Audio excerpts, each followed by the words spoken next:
Hello everyone, आज हम बात करने वाले हैं एक ऐसे टैक्स कंपोनेंट के बारे में जो कि बहुत ही इंपॉर्टेंट रोल प्ले करता है इन द एम्प्लॉइज बेनिफिट, चाहे वो कंपनी छोड़ रहा हो या फिर उसका रिटायरमेंट टाइम क्यों ना हो। नाम है इसका ग्रेच्युटी। आपने कभी ना कभी सुना ही होगा। So today will be discussing in detail कि ग्रेच्युटी का टैक्सेबिलिटी कैसा रहता है, कितनी ग्रेच्युटी आपको कब एग्जाम्प्ट होगी या फिर कब टैक्सेबल होगी। हम कंप्लीट कैलकुलेशन देखने वाले हैं along with the example also. चलिए स्टार्ट करते हैं without any wasting of the time. Hello everyone, सबसे पहले बात करते हैं ग्रेच्युटी क्या है। इट्स बेसिकली एक ऐसा अमाउंट है जो एम्प्लॉयर एम्प्लॉय को दे रहा है। जब एक एम्प्लॉय 5 या 5 से ज्यादा सालों तक सर्विसेज रेंडर करता है कंपनी को, तो उसको अप्रिशिएट करने के लिए एंड उसको मोटिवेट करने के लिए कि वो लंबे समय तक कंपनी के साथ टिका रहे, वो ग्रेच्युटी के लिए उसको एलिजिबल कर दिया जाता है। तो आज हम देखने वाले हैं कि जो ग्रेच्युटी मिल रही है वो कब टैक्सेबल है, कब एग्जाम्प्ट है, अगर टैक्सेबल है तो कितना टैक्सेबल है, in case it is exempt तो कितना पोर्शन एग्जाम्प्ट का रहने वाला है। चलिए स्टार्ट करते हैं विदाउट एनी डिले। तो सबसे पहले आपको ये चेक करना है कि जो ग्रेच्युटी है वो ग्रेच्युटी जो है क्या वो ड्यूरिंग द एम्प्लॉयमेंट मिली है। तो ड्यूरिंग द एम्प्लॉयमेंट कब मिलती है? जब आप 5 या उससे ज्यादा सालों तक सर्विसेज रेंडर करते हो तो आप उसके लिए एलिजिबल हो जाते हो। तो अगर कोई ग्रेच्युटी ड्यूरिंग द एम्प्लॉयमेंट किसी एम्प्लॉय को मिली है तो ध्यान रखिएगा, ड्यूरिंग द एम्प्लॉयमेंट मिली हुई ग्रेच्युटी हमेशा फुल्ली टैक्सेबल है for all the employees. There is no bifurcation in the employment. कोई भी एम्प्लॉय हो, कैसा भी एम्प्लॉय हो, ये फुल्ली टैक्सेबल रहेगी अगर वो आपको during the course of employment मिली है। सेकेंड चीज, अगर आपको जो ग्रेच्युटी मिल रही है वो at the time of retirement मिल रही है, इन केस ऑफ रिटायरमेंट हमें बाइफिकेट करना पड़ेगा। सबसे पहले बाइफिकेशन क्या होगी? सबसे पहले हमें ये देखना है कि क्या जो एम्प्लॉय है जिसको ग्रेच्युटी मिल रही है वो भी रिटायरमेंट के टाइम पे क्या वो गवर्नमेंट एम्प्लॉय है या वो अदर एम्प्लॉय है। इन केस वो गवर्नमेंट एम्प्लॉय है तो जितनी भी उसको ग्रेच्युटी मिल रही है at the time of retirement that is completely exempt, वो फुल्ली एग्जम्प्ट हो जाता है। इसीलिए बोला जाता है कि गवर्नमेंट जॉब ले लीजिए, बहुत सारे बेनिफिट हैं, टैक्स बेनिफिट भी बहुत सारे मिल जाएंगे इसमें आपको। तो क्या बोला यहाँ पर कि गवर्नमेंट एम्प्लॉय को अगर at the time of retirement मिल रहा है then it is fully exempted, but अगर उनको मिल रहा है during the course of employment तो वो फुल्ली टैक्सेबल हो जाएगी। ये बाइफिकेशन जो है गवर्नमेंट एम्प्लॉय या फिर अदर एम्प्लॉय का जो हमें देखना है वो सिर्फ during the time of retirement देखना है। तो अब बात आते हैं, इन केस ये अदर देन गवर्नमेंट एम्प्लॉय को मिल रही है, अदर देन गवर्नमेंट एम्प्लॉय के केस में हमें देखना है क्या जो एम्प्लॉय है वो पेमेंट ऑफ ग्रेच्युटी एक्ट 1972 में कवर हो रहा है या फिर वो नहीं कवर हो रहा है। अब क्वेश्चन आएगा कि हमें कैसे पता कि कवर हो रहा है या नहीं कवर हो रहा है। तो अगर वो एम्प्लॉय ऐसी एस्टेब्लिशमेंट का पार्ट है जहां पर 10 या उससे ज्यादा एम्प्लॉय काम करते हैं तो वो क्या कवर हो जाता है?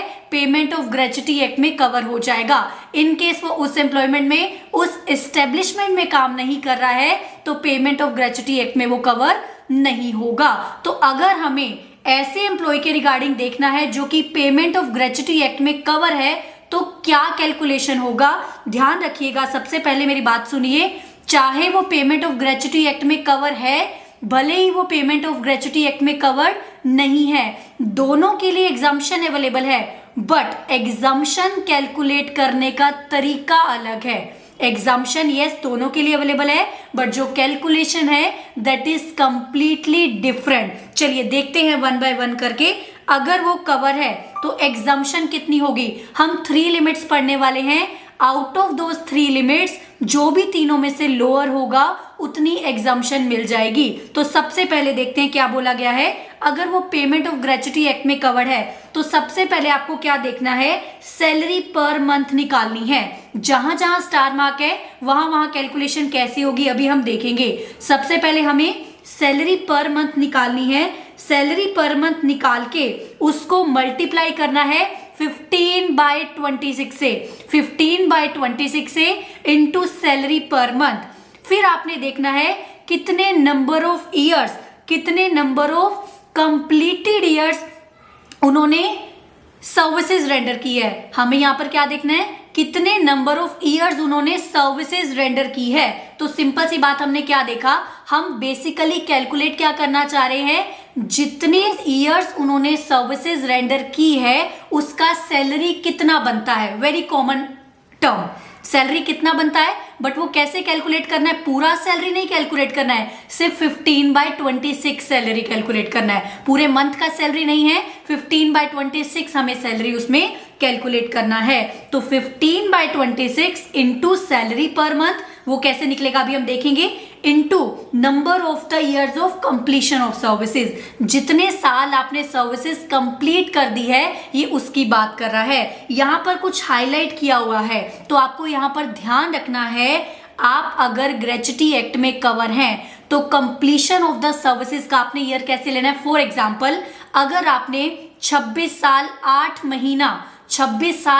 महीना सर्विसेज रेंडर की है तो जो फ्रैक्शन अमाउंट है वो 5 से ज्यादा है, आपको उसको राउंड अप कर देना है। तो 26 साल 8 महीना कितना बन गया, 27 साल बन गए, राइट। तो ऐसे ही आपने जो पेमेंट ऑफ ग्रेच्युटी एक्ट में कवर्ड लोगों के लिए कैलकुलेट करना है वो अपर राउंड अप करके लेना है। पहली तो हमारी लिमिट हो गई ये। सेकंड लिमिट क्या है, जितनी आपको ग्रेच्युटी मिली है। थर्ड लिमिट है कि मैक्सिमम आप 20 लाख तक ग्रेच्युटी का एग्जम्पशन ले सकते हो। तो पेमेंट ऑफ ग्रेच्युटी एक्ट के लिए हमें 3 लिमिट पड़ी, इधर देख के रिवाइज करते हैं। 15/26 into salary per month into number of years of completion of services. And completion of services से मुझे माइंड में आना चाहिए जो आपका फ्रैक्शन है उसको भी आपने अपर राउंड अप कर देना है, अपर राउंड ऑफ आपने उसको कर देना है। अब बात करते हैं लिमिट्स की। इन केस ऑफ अगर आप पेमेंट ऑफ ग्रेच्युटी एक्ट में कवर्ड नहीं है तो 15/26 आप माइंड में वही रखिए, जो जो चेंज है हम बात कर लेंगे। 15/26 बन जाएगा 1/2, बेसिकली 15/30 1/2 बन जाएगा।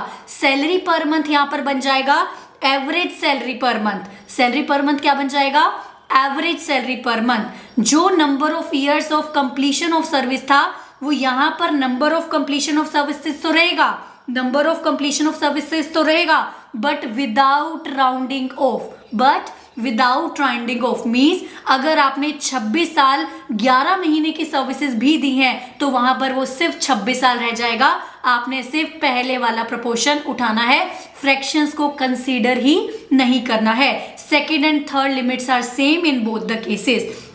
सेकेंड एंड थर्ड लिमिट क्या है, कंप्लीटली सेम है। इधर देखिए फटाफट से रिवाइज करते हैं। पहली लिमिट 15/26 सैलरी पर मंथ, जो कंप्लीशन ऑफ सर्विसेज के ईयर है वो राउंड ऑफ के साथ है, अपर राउंड ऑफ के साथ है, right. But in the second case 15/30 into average salary per month, not the salary per month, average salary per month है। उसके बाद नंबर ऑफ कंप्लीशन ऑफ जो सर्विसेज है वो कितने हैं, वो हमेशा आपने वही लेने हैं जो ऑलरेडी फुलफिल हो चुके हैं, फ्रैक्शंस को इग्नोर करना है। सेकंड लिमिट थी जितना आपको ग्रेच्युटी रिसीव हुआ है। थर्ड लिमिट थी मैक्सिमम 20 लाख का आपको एग्जाम्पशन अवेलेबल है। थर्ड पॉइंट में मैं आपको ध्यान दिला दूं, मैक्सिमम 20 लाख का जो आपको एग्जाम्पशन अवेलेबल है that is during the including all the employment. जो 20 लाख का आपको अवेलेबल है वो सारे एम्प्लॉयर से मिलाकर जो ग्रेच्युटी मिली है उसको है। फॉर एग्जाम्पल, मैंने एम्प्लॉयर 1 के अंडर जॉब की, वहां पर जब मैंने ग्रेच्युटी कैलकुलेट की तो 5 लाख की मेरी ग्रेच्युटी एग्जाम थी। बट अब जब मैं दूसरे एम्प्लॉयर के अंडर काम कर रही हूं, मुझे वहां पर ग्रेच्युटी का कैलकुलेशन करना है, तो जो वहां पर 20 लाख की लिमिट है वो घटकर कितनी हो जाएगी, 15 लाख की हो जाएगी, क्योंकि 5 लाख का मैं ऑलरेडी एग्जाम्पशन ले चुकी हूं एंड मैक्सिमम एग्जाम्पशन मुझे कितनी अवेलेबल है, सिर्फ 20 लाख तक अवेलेबल है। तो सबसे पहले बाकी सब चीजें हमने देख ली, सिर्फ डिफरेंस क्या रह गया हमारा कि सैलरी कैसे कैलकुलेट करना है। सैलरी कैसे कैलकुलेट करना है तो चलिए देखते हैं। सैलरी अगर हम बात करें, अगर आप पेमेंट ऑफ ग्रेच्युटी एक्ट में कवर्ड है तो सैलरी क्या लेनी है, तो आपको हमेशा लेनी है लेटेस्ट सैलरी। लेटेस्ट सैलरी आपको लेनी है पर मंथ, जो लेटेस्ट मंथ है उसकी सैलरी लेनी है, प्लस आपको उसका डीए लेना है। डीए हमारे 2 टाइप्स के होते हैं। एक डी होता है जो आपका रिटायरमेंट बेनिफिट्स का पार्ट बनता है, एक डीए होता है जो आपका रिटायरमेंट बेनिफिट्स का पार्ट नहीं बनता है। तो अल्टीमेटली जब आप डीए लोगे तो आप जब पेमेंट ऑफ ग्रेच्युटी एक्ट का कैलकुलेशन कर रहे हो, भले ही वो रिटायरमेंट बेनिफिट्स का पार्ट बनता है, उसको हम बोलते हैं इन टर्म्स, भले ही वो नहीं बनता नोट इन टर्म्स, आपने डीए लेना ही लेना है। तो सैलरी प्लस डीए आ जाएगा कंप्लीटली, वो हम सैलरी यहां पर ले लेंगे जहां पर मेंशन किया था सैलरी पर मंथ, ठीक है। उसके बाद सेकंड केस में हमने देखा है सैलरी पर मंथ नहीं, हम वहां पर देख रहे हैं एवरेज सैलरी पर मंथ। तो एवरेज सैलरी कैसे निकालनी है आपने, जो रिटायरमेंट वाला मंथ है उसको छोड़ दीजिए, जो रिटायरमेंट वाला मंथ है उसको छोड़ के पिछले 10 महीनों की सैलरी का आपने क्या करना है, एवरेज करना है। पिछले 10 महीनों की सैलरी का आपने एवरेज करना है। देन जब हम डीए की बात करें वहां पर हमने दोनों डीए लिए थे, चाहे वो इन टर्म्स हो चाहे वो नोट इन टर्म्स हो, but in case of a second portion आपको सिर्फ डीए इन टर्म्स ही लेना है, डीए इन टर्म्स ही लेना है, डीए नोट इन टर्म्स आपने नहीं लेना है। देन जो आपकी टर्नओवर होगी वो भी टर्नओवर कमीशन होगी, जो वो भी पिछले 10 महीनों की एवरेज करनी है। ऐसे ही डीए था वो भी आपको पिछले 10 महीनों का एवरेज करना है। तो सैलरी, डीए प्लस एवरेज जो कमीशन आपकी है, जो टर्नओवर कमीशन है, वो भी पिछले 10 महीनों का एवरेज करना है। बट ध्यान रखिएगा रिटायरमेंट वाले मंथ्स का नहीं लेना है, उससे पीछे के 10 महीनों का एवरेज करना है। चलिए ये हुआ हमारा कंसेप्ट। तो एक हम एग्जांपल से देखेंगे कंप्लीटली कि कैलकुलेशन होती कैसे है ग्रेच्युटी की। चलिए स्टार्ट करते हैं अपना एग्जांपल। सबसे पहले क्वेश्चन देखते हैं क्या है हमारा एग्जांपल। एक मिस्टर श्याम है, मिस्टर श्याम क्या करते हैं, मिस्टर श्याम रिटायर्ड हुए हैं। तो बेसिकली उनको ग्रेच्युटी कब मिली है, at the time of retirement मिली है 15 जुलाई 2024 को उनको ग्रेच्युटी मिली है, after the completion of the services of 26 year 9 months. अब मुझे बताओ अगर वो employee other than government employee है प्लस वो पेमेंट ऑफ ग्रेच्युटी एक्ट में कवर्ड है, तो ईयर्स कितने कैलकुलेट करेंगे हम, यहाँ पर हम 27 ईयर्स लेंगे, ऑन द अदर एंड हम कितने साल लेंगे, 26 ईयर्स लेंगे, राइट। उसके बाद क्या बोल रहा है, आपने देखना है कि ग्रेच्युटी कितने मिली है, 15 लाख की आपको ग्रेच्युटी मिली है at the time of retirement. उसके बाद उसकी कुछ सैलरी का इंफॉर्मेशन दिया है कि बेसिक सैलरी कितनी है, डीए कितना है, जिसमें से 60% डीए इन टर्म्स है, मतलब 60% वाला इन टर्म्स है, बाकी आपका रिटायरमेंट बेनिफिट का पार्ट नहीं बनता है। उसके बाद आता है कमीशन जो है 1% कमीशन जो है टर्नओवर की है, 1 करोड़ 20 लाख का टर्नओवर है जिसका 1% आप कमीशन निकालेंगे। ध्यान रखिएगा ये कमीशन हमें कितनी दी हुई है, जो टर्नओवर हमें दी हुई है वो कितनी दी हुई है,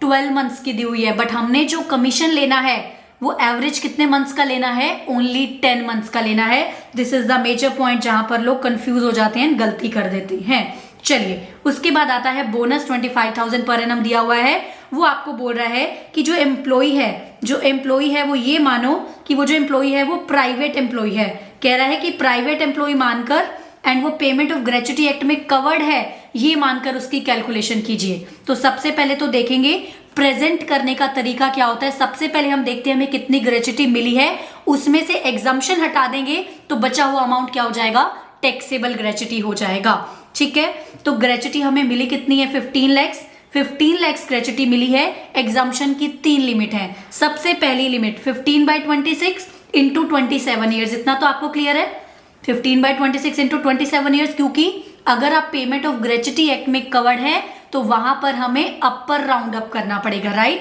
तो 27 ईयर्स हो गया। अब बात आती है सैलरी कैसे लेनी है। In case of a first वाले पार्ट में हमने बेसिक सैलरी प्लस डीए लेना था, चाहे वो रिटायरमेंट बेनिफिट का पार्ट हो या वो रिटायरमेंट बेनिफिट्स का पार्ट ना हो। तो 50 + 10 कितना हो जाएगा, 60,000 की आपने सैलरी ले ली। तो ये कैलकुलेट करेंगे तो आ जाएगा 9,34,615। कैलकुलेट कीजिए, 15/26 इंटू 60,000 इंटू 27 ईयर्स, तो ये कितना आ गया, 934,615 आपका आ जाता है। सेकेंड लिमिट थी कि ग्रेच्युटी आपको कितनी मिली है, थर्ड लिमिट वाज 20 लाख। तो तीनों में से जो लोअर है वो आपका एग्जाम्प्ट हो जाएगा, बचा हुआ जो आपका बैलेंस है वो क्या आ गई, टैक्सेबल ग्रेच्युटी आ जाएगी, बची हुई हमारी टैक्सेबल ग्रेच्युटी आ जाएगी। उसके बाद सेकेंड पॉइंट की वो बात करता है, अगर आप पेमेंट ऑफ ग्रेच्युटी एक्ट में कवर्ड ही नहीं है तो बहुत सिंपल पार्ट है, सिर्फ पहला वाला पॉइंट चेंज होगा। पहला वाला पॉइंट चेंज क्या होगा,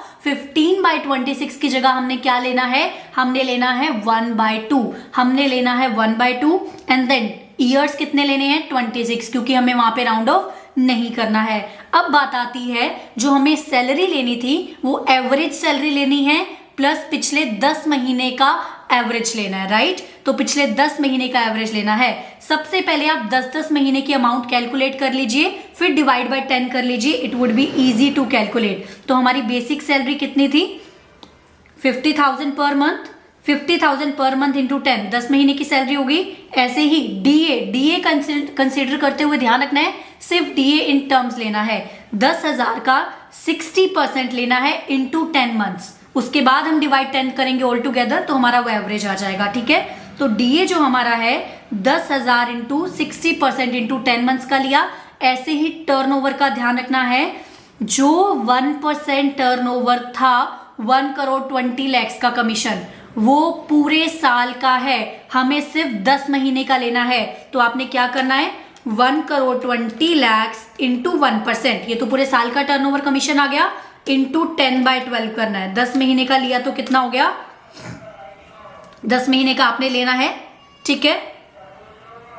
1 लाख आपने 10 महीने का ले लिया, तो तीनों को ऐड कीजिए, डिवाइड बाय 10, तो एवरेज सैलरी पर मंथ आ जाएगी। जब आप इनको मल्टीप्लाई करेंगे the amount would come out to 8,58,000। तो इन तीनों में से लोअर कौन सा है 8,58,000, ये हमारा एग्जाम्प्ट हो जाएगा एंड जो बची हुई ग्रेच्युटी आपकी क्या हो जाएगी, टैक्सेबल हो जाएगी। ऐसे हम निकालते हैं ग्रेच्युटी की कैलकुलेशन।